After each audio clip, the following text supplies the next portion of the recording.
Guys, welcome back to my new channel.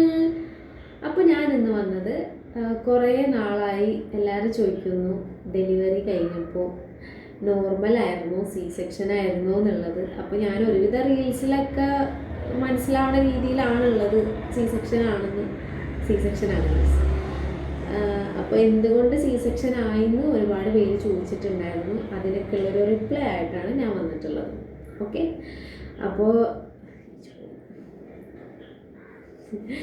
എൻ്റെ delivery story ഇത് കഴിഞ്ഞിട്ടുള്ള ഒരു വീഡിയോ ആയിട്ട് വരുന്നതാണ്. ഇത് കഴിഞ്ഞിട്ട് ഡെലിവറി സ്റ്റോറി വരും എന്തായാലും. കുറേ പേര് കമൻ്റ് ഇട്ട് ചോദിക്കുകയൊക്കെ ചെയ്തിട്ടുണ്ട്, ഡെലിവറി എക്സ്പീരിയൻസ് ഒന്ന് പറയുമോ എന്ന് പറഞ്ഞിട്ട്. കാരണം നമ്മൾ ഡെലിവറി വ്ളോഗൊന്നും ചെയ്തിട്ടില്ല.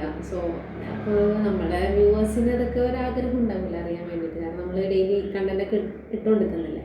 കാരണം പ്രഗ്നൻ്റ് ആയപ്പോൾ നമ്മൾ വീഡിയോസ് ചെയ്യുന്നുണ്ടായതാണ്. സോ അപ്പോൾ അവർ ചോദിക്കുമ്പോൾ നമുക്ക് നമ്മുടെ അനുഭവം പറയണ്ടേ. അപ്പോൾ ഞാനത് എന്തായാലും ഒരു വീഡിയോ ആയിട്ട് ചെയ്യും എന്തായാലും.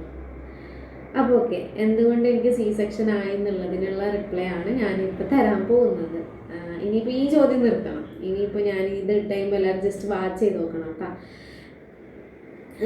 ഞാൻ 9th മന്തിൻ്റെ എനിക്ക് സ്കാനിങ് റിപ്പോർട്ട് കിട്ടിയതിന് ശേഷം അതൊക്കെ എവിടെ കിടക്കണം. എനിക്കൊരു 3 മാസം പ്രഗ്നൻ്റ് ആയിട്ടൊരു 3 മാസം കഴിഞ്ഞപ്പോൾ എനിക്ക് നമ്മുടെ ഈ തൊടയുടെ സൈഡിലായിട്ട് ചെറിയൊരു പിമ്പിൾ പോലെ വന്നു. ആദ്യം അത് വലിയ കാര്യമാക്കിയില്ല. അത് കഴിഞ്ഞിട്ട് നമ്മൾ ഡോക്ടറിനെ കാണിച്ചപ്പോൾ പറഞ്ഞു അധികം മരുന്ന് നമുക്ക് ഉള്ളിലേക്ക് കഴിക്കാൻ പറ്റില്ല, കാരണം പ്രഗ്നൻ്റ് അല്ലേ, ലിമിറ്റേഷൻസ് ഉണ്ട് കഴിക്കണേന്. അപ്പോൾ ഓയിൽമെൻറ്റ് തന്നു. ഓയിൽമെൻറ്റ് തേച്ചിട്ടൊന്നും കുറവുണ്ടായില്ല. പിന്നെ ആ കുരു ഇങ്ങനെ പഴുത്ത് വലുതാവും. അപ്പോൾ നല്ല വേദന എടുക്കും. അങ്ങനത്തെ കുറച്ച് സിറ്റുവേഷനായിരുന്നു. മരുന്ന് അധികം ഉള്ളിലേക്ക് കഴിക്കാൻ പറ്റില്ല, അല്ലെങ്കിൽ നമുക്കത് അപ്പോഴേ സ്റ്റോപ്പ് ചെയ്യായിരുന്നു. നമ്മളത് അത്ര സീരിയസ് ആക്കിയുമില്ല ആ പിമ്പിള്. അത് കഴിഞ്ഞിട്ട് 5ാം മാസം അങ്ങനെ കഴിഞ്ഞു. പിന്നെയും അത് മാറിയില്ല. അപ്പോൾ പിന്നെയും ഞാൻ കാണിച്ചു. അപ്പോൾ ഡോക്ടർ പറഞ്ഞു ഡെർമറ്റോളജിസ്റ്റിനെ വലിയ ഹോസ്പിറ്റലിൽ കാണിക്കുന്ന പറഞ്ഞിട്ട് നമ്മളവിടെ കാണിച്ചപ്പോൾ ഡോക്ടർ പറഞ്ഞു ജസ്റ്റ് നമുക്ക് ആ കുരു ഒന്ന് പൊട്ടിച്ച് നോക്കുക. അപ്പോൾ എന്താ അതിൻ്റെ റിയാക്ഷൻ നോക്കുക. അത് പടർന്നില്ലെങ്കിൽ നമുക്കൊന്നും കൂടി ഫുള്ള് കുരു പൊട്ടിച്ചിട്ട് എന്താ വെച്ചാൽ ചെയ്യാമെന്ന് പറഞ്ഞു. അങ്ങനെ എൻ്റെ ഒരു 4-5 കുരു പൊട്ടിച്ചു. ഒരു സൂചിയും കൊണ്ട് പഴുത്ത കുരുമിട്ട് അങ്ങനെ അത് പൊട്ടിച്ചായിരുന്നു. അങ്ങനെ അത് പൊട്ടിച്ചിട്ട് ഓയിൽമെൻറ്റ് തന്നു തോന്നുന്നു. അതിനുശേഷം പിന്നെ ഞാൻ 7 മാസമായപ്പോൾ എൻ്റെ വീട്ടിലേക്ക് വന്നില്ലേ. എൻ്റെ വീട്ടിലേക്ക് വന്നിട്ട് ഞാനിവിടെ ആലുവയിൽ ഹോസ്പിറ്റലിൽ കാണിച്ച് ഗൈനക്ക് വയറൊക്കെ നോക്കുന്ന സമയത്ത് ഞാൻ പറഞ്ഞു എനിക്ക് ഇങ്ങനെ ഒരു പിമ്പിൾ പോലെ ഉണ്ട്, ഒന്ന് നോക്കുമെന്ന് ചോദിച്ചപ്പോൾ ഡോക്ടർ നോക്കിയിട്ട് പറഞ്ഞു നമുക്ക് അടുത്ത സ്കിൻ ഡോക്ടറെ ജസ്റ്റ് ഒന്ന് ചെക്ക് ചെയ്യാൻ പറയാമെന്ന് പറഞ്ഞു. എന്നിട്ട് സ്കിൻ ഡോക്ടർ ചെക്ക് ചെയ്ത് നോക്കി. അപ്പോൾ പറഞ്ഞ് ഓയിൽമെൻറ്റ് തന്നിട്ടാകുമ്പോൾ എനിക്ക് ഭയങ്കര ഇച്ചിങ്ങും അവിടെ ചുമന്ന് ആകെ സീനായി. ഈ തൊടയുടെ സൈഡൊക്കെ ആകെ സീനായി. എന്നിട്ട് പിന്നെ അതവിടെ അങ്ങനെ കഴിഞ്ഞു.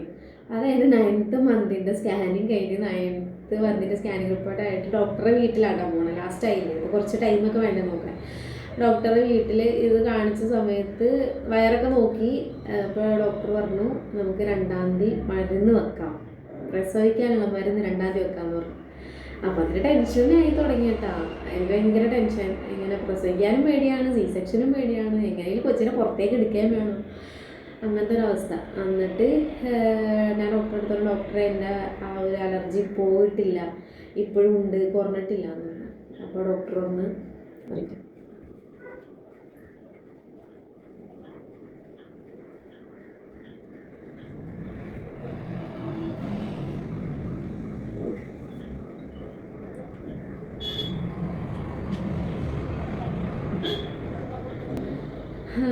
ഈ ഷോളുമ്പോൾ ഞാൻ പിടിച്ചുകൊണ്ട് നിന്നാൽ നിങ്ങൾക്ക് ഇറിറ്റേഷനാണ്, ഇത് കാണാൻ എനിക്കും ഇറിറ്റേഷനാണ്. എൻ്റെ കൈ അറിയാണ്ട് ഒരു മിനിറ്റ്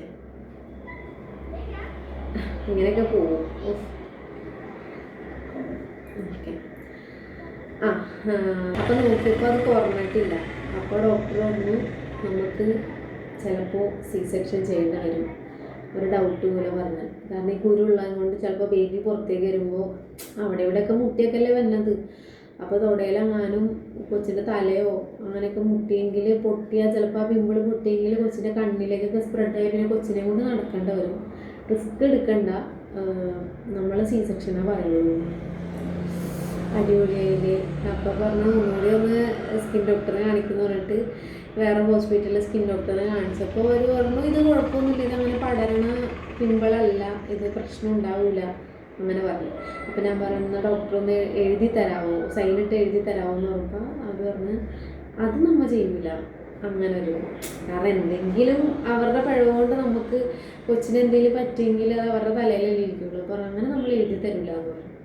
പിന്നെ എന്താക്കി ഒന്നുകൂടി ഡോക്ടറെ കാണിച്ച് ഡോക്ടർ പറഞ്ഞ് അപ്പോൾ നമുക്ക് എല്ലാവരോടത്തും ചോദിക്കും, വാപ്പച്ചിനോട് ഹസ്ബൻഡിനോടൊക്കെ ചോദിക്കും സി സെക്ഷന് റെഡി ആണോ ഓക്കെ ആണോ എന്ന് ചോദിക്കും. അങ്ങനെ നമുക്ക് ഇവിടെ ഡേറ്റിന് ഇത് അഡ്മിറ്റ് ആവണം എന്നൊക്കെ പറഞ്ഞ്. അപ്പോൾ മേനോനെ വിളിച്ചപ്പോൾ മേനോന് കീറി മുറിക്കണ കാര്യം ഓർത്തപ്പോൾ ഭയങ്കര ടെൻഷൻ. അപ്പോൾ വാപ്പിച്ച് പറഞ്ഞു വേറെ വഴിയില്ലെങ്കിൽ പിന്നെ നമുക്ക് പറഞ്ഞിട്ട് കാര്യമല്ലോ. ഒന്നിച്ച് പറഞ്ഞ സി സെക്ഷനൊക്കെ ഇപ്പോൾ എല്ലായിടത്തും എപ്പോഴും എല്ലാവരും ഇപ്പോൾ ഭൂരിഭാഗം പേര് സി സെക്ഷനാണ്, നോർമലൊക്കെ കുറവാണ്, അതൊന്നും ടെൻഷൻ അടിക്കേണ്ട കാര്യമൊന്നുമില്ല.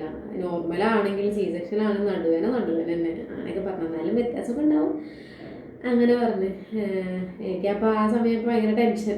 എനിക്ക് പ്രസവിക്കണം എന്നുണ്ടായിരുന്നു, കാരണം ഞാൻ പ്രസവിക്കാൻ വേണ്ടിയിട്ട് കുറച്ചിങ്ങനെ എക്സസൈസൊക്കെ ചെയ്യുമായിരുന്നു നോർമൽ ഡെലിവറിക്ക് വേണ്ടിയിട്ട്. അപ്പോൾ നോർമൽ അല്ല എന്ന് പറഞ്ഞപ്പോൾ ഒരു വിഷമം ഉണ്ടായി, എന്നാൽ നോർമൽ പേടിയുമാണ്, അങ്ങനെയൊക്കെ ഒരു ഇതാണ്.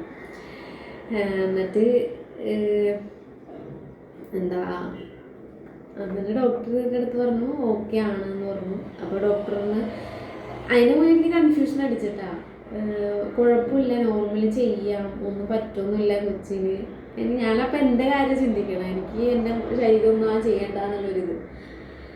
എന്നിട്ട് പറഞ്ഞു ഒന്നുകൂടി പീഡിയാട്രീഷ്യനൊന്ന് കാണിക്കാം കൊച്ചുങ്ങളുടെ. അപ്പോൾ കുട്ടിയുണ്ട്, അപ്പോൾ അവിടെ കാണിച്ചപ്പോൾ പറഞ്ഞു നിങ്ങളിത് ചെയ്തത് കൊണ്ട് ചിലപ്പോൾ കുട്ടിക്കാണ് എഫക്റ്റ് ചെയ്യുക, ഇനി കുട്ടീനെ കൊണ്ട് നടക്കേണ്ടി വരും, എന്തിനാ വെറുതെ റിസ്ക് എടുക്കണേ, നമ്മൾ എന്തായാലും സി സെക്ഷനാണ് പ്രൊവൈഡ് ചെയ്യുള്ളൂ, നിങ്ങൾക്ക് നോർമൽ വേണമെന്നുണ്ടെങ്കിൽ എന്നാൽ പിന്നെ മെഡിക്കൽ കോളേജിലേക്ക് പോയിക്കോളൂ. അപ്പോൾ പിന്നെ എവിടെ ചെന്നാലും എന്തായാലും അവർ തന്നെ പറയുള്ളൂ, ഈ പിമ്പിളാണെമ്പോൾ എന്തായാലും മെഡിക്കൽ കോളേജ് ആണെങ്കിലും സി സെക്ഷനാ ചെയ്യുള്ളൂ എന്ന് പറഞ്ഞു. അപ്പോൾ ഞാൻ പറഞ്ഞു ഓക്കെ എന്തെങ്കിലും ആവട്ടെ, സി സെക്ഷൻ എങ്കിൽ സി സെക്ഷൻ എന്ന് പറഞ്ഞിട്ട് ഓക്കെ പറഞ്ഞ് 1-ാം തീയതി അഡ്മിറ്റായിട്ട് 2-ാം തീയതി ആയി തുടങ്ങിയപ്പോൾ ഈ 1-ാം തീയതി രാത്രി തൊട്ടേ വയറ് ഭയങ്കര ടൈറ്റ് ആവണ്, ലൂസാവണ്, കുറച്ച് മിനിറ്റിൽ ടൈറ്റ് ആവണ്. അപ്പോൾ എനിക്ക് ശ്വാസം കിട്ടില്ല, അങ്ങനത്തെ ഒരു ഇമോഷൻ വന്നപ്പോൾ എൻ്റെ ഒരു സീനിയർ ഇത്താത്തിണ്ടായിരുന്നു ഹോസ്പിറ്റലിൽ. അപ്പോൾ ഞാൻ പുള്ളിക്കാരുടെ അടുത്ത് പറഞ്ഞു ഇത്താത്ത എനിക്ക് ഇങ്ങനെയൊക്കെ ഒരു ബുദ്ധിമുട്ടെന്ന് പറഞ്ഞു. നീ ഒന്ന് സിസ്റ്ററിനെ കണ്ടേ, കോൺട്രാക്ഷൻ ആണെന്ന് തോന്നണമെന്ന് പറഞ്ഞു. ഞാനപ്പോൾ തന്നെ സിസ്റ്ററിനോട് ഇവിടെ കിടന്നതെന്ന് പറഞ്ഞപ്പോൾ ടൈറ്റായി. അപ്പോൾ സിസ്റ്ററിനോട് ടൈറ്റ് ആകുമ്പോൾ വിളിക്കണം എന്ന് പറഞ്ഞപ്പോൾ ഞാൻ വിളിച്ചു. അപ്പോൾ നോക്കിയപ്പോൾ 15 മിനിറ്റിൽ കോൺട്രാക്ഷൻ ഉണ്ടെന്ന് പറഞ്ഞു. അപ്പോഴും ഡോക്ടറെ വിളിച്ചിട്ട് പറഞ്ഞ് ഡോക്ടർ ഇങ്ങനെ കോൺട്രാക്ഷൻ ഉണ്ട്, അപ്പോൾ നമുക്ക് എന്താ ചെയ്യേണ്ടത്, സി സെക്ഷൻ ആണല്ലോ, നോർമലിൽ പറ്റിയുമില്ലല്ലോ എന്ന് പറഞ്ഞു. എനിക്ക് നോർമലിൽ ചാൻസ് ഉണ്ടായതാണ്, പക്ഷെ പറഞ്ഞിട്ട് കാര്യമില്ല, വിധി അതാണ്. അപ്പോഴത്തേനും 2-ാം തീയതി അനസ്തീഷ്യ ഡോക്ടർ ഇല്ല, 3-ാം തീയതി അവിടെ ഉള്ളത്, അതുകൊണ്ടാണ് അവർ 3-ാം തീയതിക്ക് ഓപ്പറേഷൻ ഡേറ്റ് പറഞ്ഞത്. അപ്പോൾ എനിക്ക് 2-ാം തീയതി ആയപ്പോഴേക്കും പുറത്തുനിന്ന് ഒരു അനസ്തീഷ്യ ഡോക്ടറിനെ വിളിച്ച് എക്സ്ട്രാ പേയ്മെൻറ്റ് കൊടുക്കേണ്ട വന്നു. എന്നിട്ട് അപ്പോൾ ഒരു ഡോക്ടർ വന്ന് ചെക്ക് ചെയ്തിട്ട് എന്നെ വേഗം റെഡിയാക്കാൻ പറഞ്ഞു. അതിന് മുന്നേ PV ഒക്കെ നോക്കിയായിരുന്നു കേട്ടോ. എന്നിട്ട് പിന്നെ PVയുടെ വേദന അപ്പോൾ തന്നെ ഞാൻ ഓർത്തെന്നാൽ എന്നെ കൊണ്ട് നോർമൽ പറ്റില്ല എന്നുള്ളതായിരിക്കും, ഭയങ്കര വേദന, എനിക്ക് വേദന ഭയങ്കര ഒരു ബുദ്ധിമുട്ടാണ്. എന്നിട്ട് എന്നെ അവിടെ കിടത്തി യൂറിൻ്റെ പൈപ്പ് ഇട്ടപ്പോൾ എനിക്ക് നല്ല ഭയങ്കര ഇറിറ്റേഷനുള്ളൊരു വേദന. അപ്പോൾ എൻ്റെ മനസ്സിൽ എനിക്ക് പ്രസവിക്കണ്ടേ എന്നായിപ്പോയി, അങ്ങനത്തെ ഒരു സിറ്റുവേഷനായിരുന്നു. എന്നിട്ട് അപ്പോൾ എൻ്റെ ഉമ്മച്ചി കുളിക്കാൻ വേണ്ടി വീട്ടിലേക്ക് പോയേക്കായിരുന്നു. വന്നപ്പോൾ തൊട്ട് കുളിച്ചിട്ടില്ലല്ലോ, എനിക്ക് 2-ാം തീയതി ഇങ്ങനെ കോൺട്രാക്ഷൻ ഉണ്ടായിരുന്നു. 1-ാം തീയതി വന്നിട്ട് കുളിച്ചിട്ടുണ്ടായിരുന്നില്ല. അപ്പോൾ ഞാൻ അനീറ്റിനെ ഏൽപ്പിച്ചിട്ട് ഉമ്മച്ചി പോയത്. എന്നിട്ട് അവരൊക്കെ അനീറ്റി വിളിച്ച് അപ്പോൾ എന്നെ ഡ്രസ്സ് ചേഞ്ച് ചെയ്യണമെന്ന് പറഞ്ഞപ്പോൾ അനീറ്റി എന്തൊക്കെയോ വെള്ള ഷർട്ട് വെള്ള മുണ്ടൊക്കെ ആയിട്ടാണ് അവൾ എന്തൊക്കെയോ കണ്ടി എടുത്തെന്ന്, മുടിയൊക്കെ 2 സൈഡ് പിന്നിടണം, പെട്ടെന്നായിരുന്നില്ല എൻ്റെ അത്. അങ്ങനെ എനിക്ക് ഫുഡ് കഴിക്കാനോ വയറ് ക്ലീൻ ചെയ്യാനോ അങ്ങനെ ഒന്നും പറ്റിയില്ല, കാരണം എൻ്റെ പെട്ടെന്നായിരുന്നു. എനിക്ക് വയറ് ക്ലീൻ ചെയ്യുന്നതൊക്കെ എങ്ങനെയെന്ന് അനുഭവം വേണമെന്നുണ്ടായിരുന്നു, ബട്ട് ഷടപടയെന്നായതുകൊണ്ട് അങ്ങനെ തന്നെ വേഗം ഡ്രസ്സിട്ട് മറ്റേ സാധനത്തിൽ ഊന്നി. അപ്പോൾ ഒരു ഫീലൊക്കെ ആയിരുന്നു, ചെറിയ വിഷമമൊക്കെ ഉണ്ട്. അപ്പോൾ എന്നെ എല്ലാവരും നോക്കണം സൈഡിൽ നിന്ന്. അങ്ങനെ എന്നെ ഓപ്പറേഷൻ തിയേറ്ററിൽ കയറ്റി. നോർമലി അങ്ങനെ ഞാൻ അത് ഡെലിവറി എക്സ്പീരിയൻസിലാണെന്ന് പറയാറുണ്ട്. അങ്ങനെ തന്നെ കയറ്റി എല്ലാം കഴിഞ്ഞ് ബേബി ബോയാന്നൊക്കെ പറഞ്ഞു. അങ്ങനെ സി സെക്ഷൻ കഴിഞ്ഞ് പിറ്റത്തെ മോർണിംഗ് തന്നെ നമ്മൾ എണിച്ച് നടക്കണം. അപ്പോൾ എന്നെ പിടിച്ച് അവിടുത്തെ സിസ്റ്ററും എൻ്റെ ഉമ്മച്ചിയാണ് പിടിച്ചെണീപ്പിച്ചത്. അപ്പോൾ ഒരു വേദന ഉണ്ടായി മനവിപ്പ് പോയപ്പോൾ, പക്ഷെ എന്നാലും എനിക്കത് അക്സെപ്റ്റ് ചെയ്യാൻ പറ്റുന്ന ഒരു വേദനയായിരുന്നു. എനിക്കത് കൺട്രോൾ ചെയ്യാൻ പറ്റി. ഞാൻ വിചാരിച്ച പോലത്തെ പെയിനല്ലായിരുന്നു, എനിക്കത് സഹിക്കാൻ പറ്റിയൊരു പെയിനായിരുന്നു. ഞാൻ വിചാരിച്ചു എനിക്ക് സഹിക്കാൻ പറ്റാത്ത വേദനയായിരിക്കുന്നു, പക്ഷെ എനിക്ക് സഹിക്കാൻ പറ്റി. 3-ാമത്തെ ദിവസം പ്ലാസ്റ്റർ ഊരി മാറ്റിയിട്ട് വയറ് ടൈറ്റാക്കി പിടിച്ച് നടക്കുമ്പോൾ എനിക്ക് കുഴപ്പമൊന്നും ഉണ്ടായില്ല. ഞാൻ ഒറ്റയ്ക്ക് തന്നെയാണ് കുളിച്ചതും. പിന്നെ 2 ദിവസം കഴിഞ്ഞപ്പോൾ ഞാൻ ഒറ്റയ്ക്ക് തന്നെ ബെഡിൽ നിന്ന് എണീച്ച് തുടങ്ങി. അങ്ങനെ എനിക്ക് ഒറ്റയ്ക്ക് ചെയ്യാൻ പറ്റി. എൻ്റെ ഓപ്പോസിറ്റുള്ളവരൊക്കെ 2, 3, 5-ാമത്തെ ദിവസം വരെ ഓരോരുത്തരെ പിടിച്ചായിരുന്നു എണീക്കാറ്. അങ്ങനെ കണ്ടപ്പോൾ ഞാൻ വെച്ചു ഐ എം ലക്കി, എനിക്ക് സ്വയം എനിക്ക് ചെയ്യാൻ പറ്റി. ഞാൻ ഒറ്റയ്ക്ക് എണീക്കുന്നത്, ഒറ്റയ്ക്ക് നടക്കും, ഒറ്റയ്ക്ക് ടോയ്ലറ്റിൽ പോയി ഒറ്റയ്ക്ക് കുളിച്ച്. ഫസ്റ്റത്തെ കുളിക്കാൻ അവർ ചൂടുവെള്ളത്തിൽ കുളിക്കണം എന്ന് പറഞ്ഞായിരുന്നു, ഇവിടെ ക്ലീൻ ചെയ്തിട്ട് മരുന്നേക്കാൻ. അപ്പോഴൊക്കെ ഞാൻ ഒറ്റയ്ക്ക് തന്നെ കുളിച്ചത്. അങ്ങനെയൊക്കെ ഒരു ബ്ലസ് എനിക്ക് തന്നു. അങ്ങനെ ഇതാണ് എൻ്റെ സി സെക്ഷൻ കഥ. സി സെക്ഷൻ എന്തുകൊണ്ടായിരുന്നു എന്നുള്ളത് ഇതാണ്. നോർമൽ പറ്റിയിട്ടും സി സെക്ഷനിലേക്ക് മാറിയത് ഈ ഒരു പ്രശ്നം കൊണ്ട് മാത്രമാണ്. അതിലെനിക്ക് സങ്കടമൊന്നുമില്ല കേട്ടോ, കുഴപ്പമില്ല, ഇതല്ലേ വിധി. ഇനിയിപ്പോൾ നെക്സ്റ്റ് ഡെലിവറി വേണമെങ്കിൽ കുരു വന്നില്ലെങ്കിൽ നോർമൽ ചാൻസ് ഉണ്ടാവുമായിരിക്കും.